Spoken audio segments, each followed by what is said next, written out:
Para falarmos sobre a dislexia, contamos hoje com a psicóloga clínica Inês Fiuza e com a fisioterapeuta Teresa Gonzalez, para partilhar connosco aqui alguns conhecimentos e algumas dicas que nos podem ajudar no nosso dia-a-dia. Inês, o que é dislexia? Existem vários tipos de dislexia. O que é que nos pode dizer sobre isto? A dislexia é uma perturbação da aprendizagem da leitura. É uma disfunção que acontece em crianças, independentemente das suas capacidades intelectuais, do seu estado sociocultural e do seu estado emocional.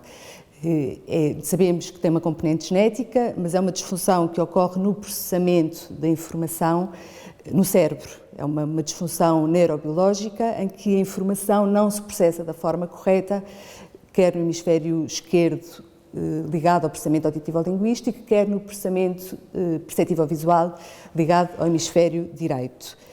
Quando esta informação não se processa da forma correta, temos então perante uma dislexia que pode ser caracterizada pela componente perceptivo-visual, pela componente auditivo-linguística ou pelas duas. Existem outras dificuldades associadas à dislexia?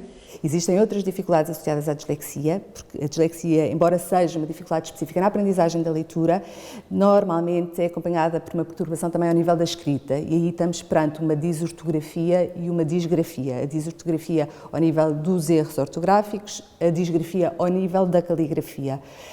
Existem também outras perturbações, como o déficit de atenção, a hiperatividade, que muitas vezes estão associadas, estão em comorbilidade com a dislexia.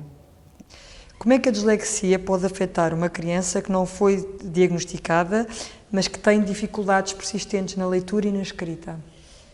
Pode afetar de uma forma muito negativa, ou seja, como eu disse inicialmente, a dislexia acontece em crianças com um nível intelectual normal, muitas vezes acima da média, e o que acontece é que estas crianças não conseguem aprender, mas não conseguem pôr para o papel, nem interpretar aquilo que lhes é dito. E por isso isto cria níveis de frustração e de falta de ansiedade, se calhar também. E de ansiedade bastante elevado.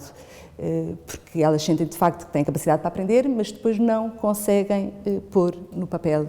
E como a nossa avaliação ainda é muito feita através de testes e de testes escritos, as notas, a maior parte das vezes, não correspondem ao nível e às capacidades intelectuais das crianças. E, de facto, não é raro nós vermos, ao nível da avaliação, crianças com coeficientes de inteligência muito acima da média, mas depois... As notas não refletem o mesmo, não refletem, sobretudo, ao nível da língua portuguesa e ao nível das outras línguas, porque normalmente são crianças que também têm muita dificuldade na aprendizagem, por exemplo, do inglês. São sempre estas duas disciplinas que ficam inicialmente, mais tarde acaba por ser transversal às outras disciplinas, como no secundário, as histórias, as geografias, todas aquelas disciplinas que têm uma componente muito forte ao nível da leitura e da escrita, acabam por ser afetadas. Costumamos ver também, porque muitas vezes aparecem os adultos na consulta para avaliação, porque suspeitam que poderão ter uma dislexia que não foi diagnosticada. Antes não se falava, não era?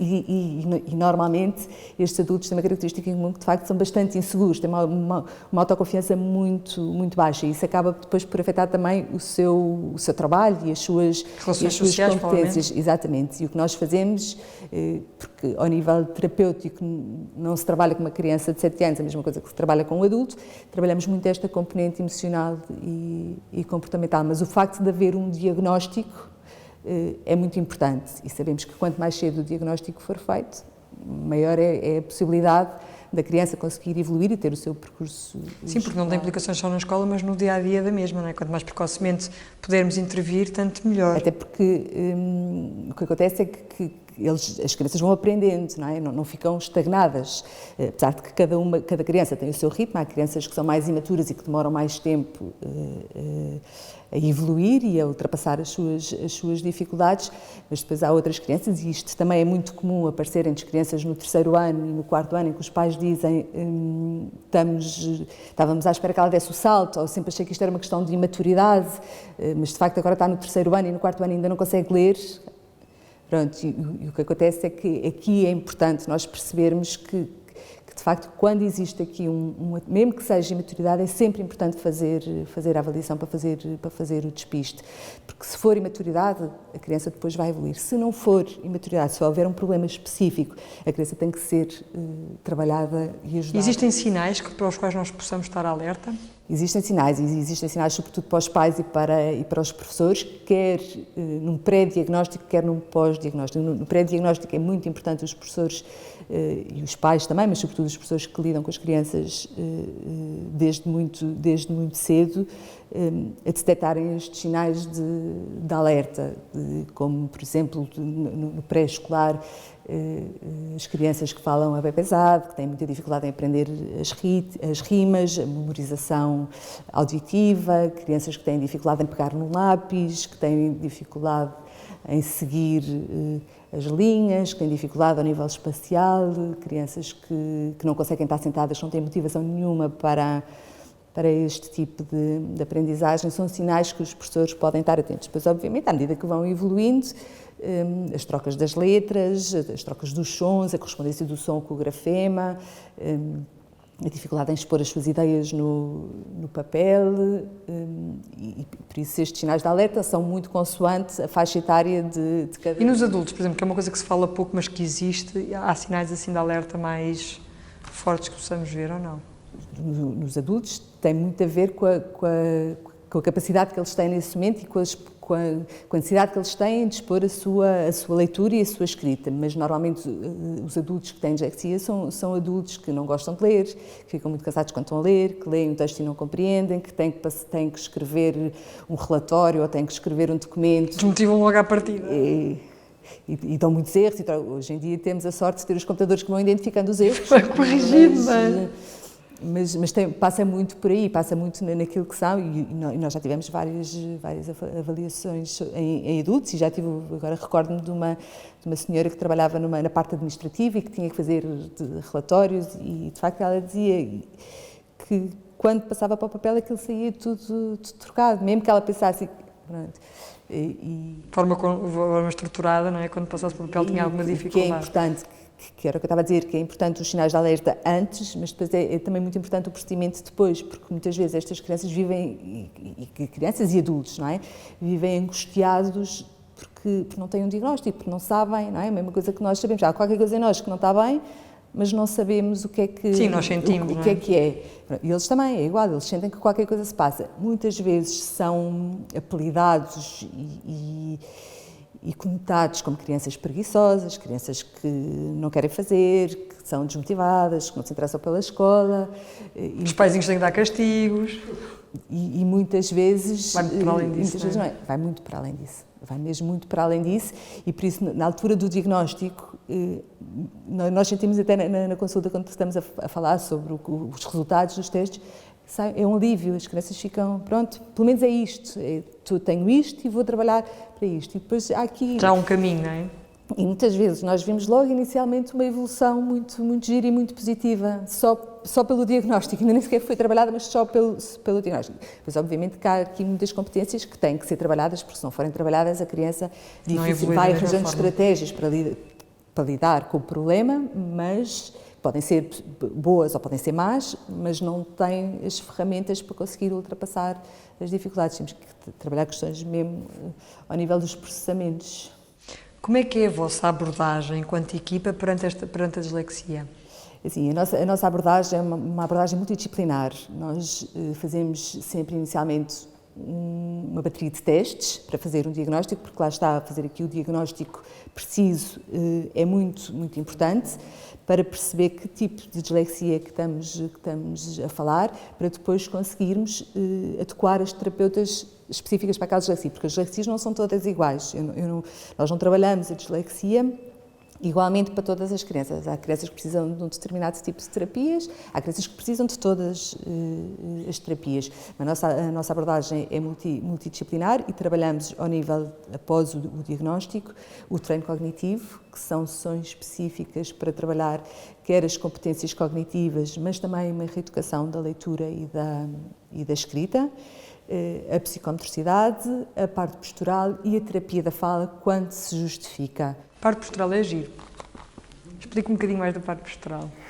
A parte postural vamos dar mais atenção à forma como se colocam no espaço. Muitas destas crianças têm uma parte postural muito afetada e assimétrica.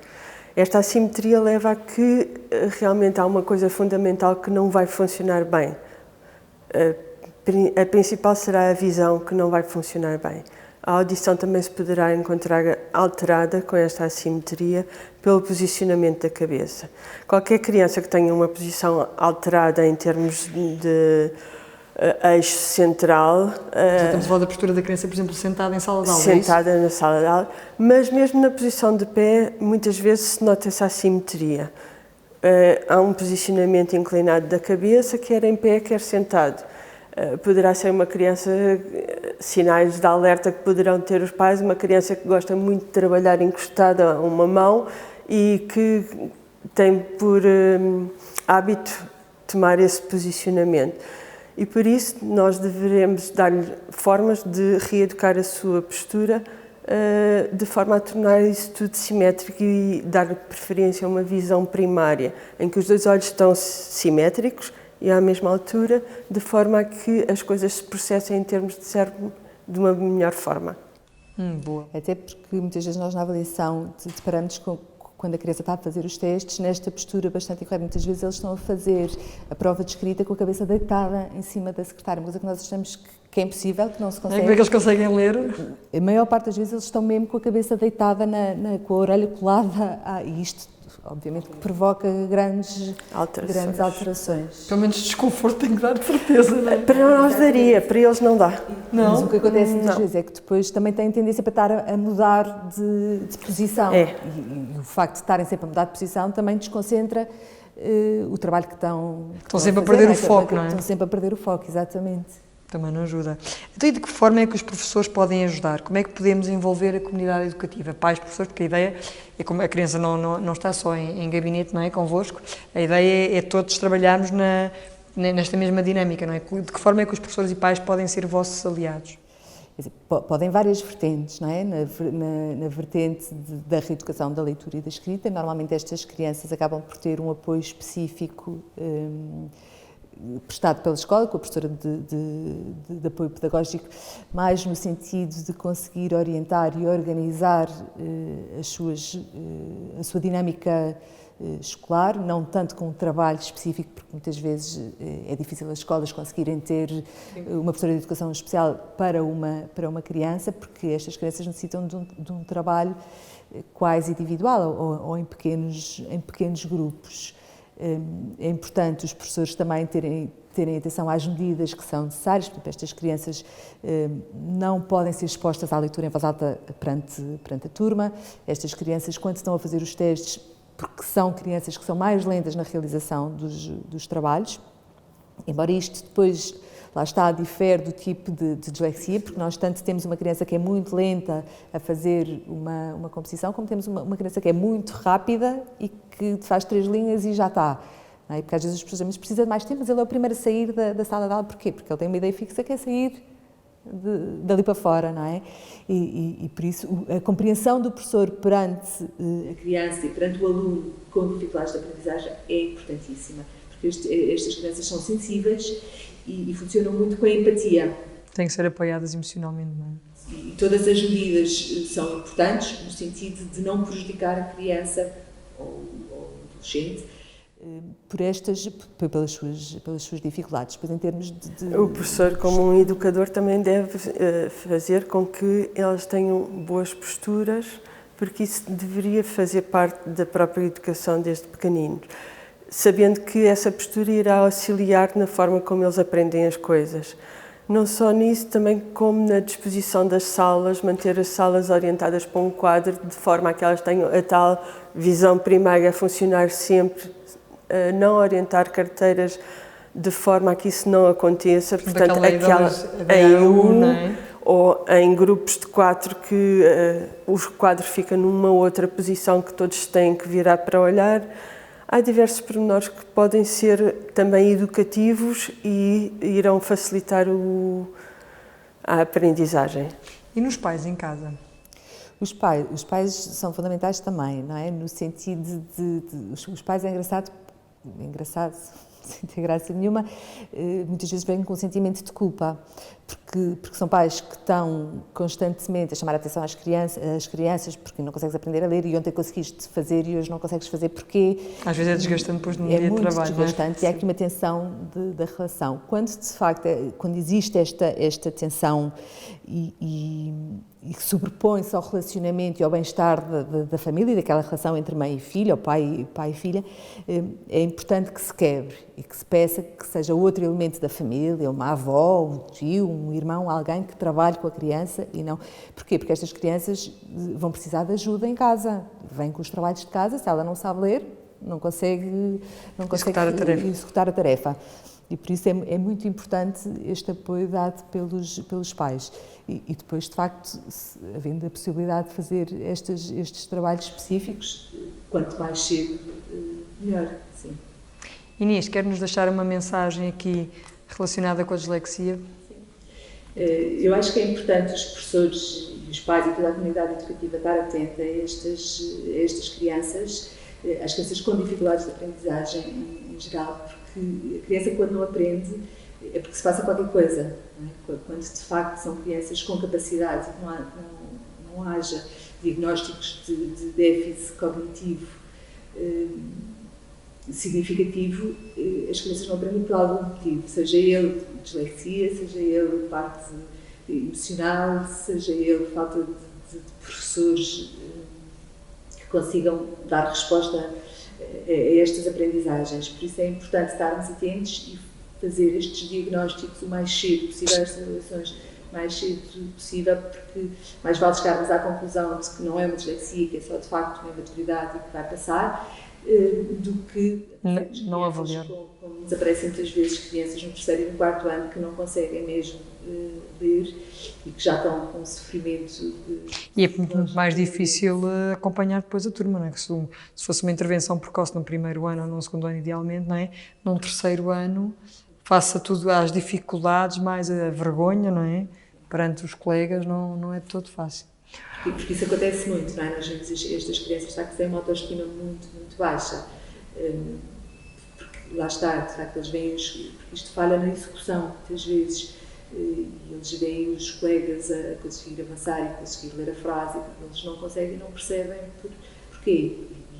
E as crianças nesta idade, muitas vezes, acabam por apontar o dedo umas às outras e gozar, entre aspas, umas com as outras, e de facto há um sofrimento psicológico que não é de todo desejado, e porque de facto a aprendizagem também tem uma carga de felicidade, não é? Nós aprendemos para saber, mas aprendemos também. Não, e uma criança feliz aprende, não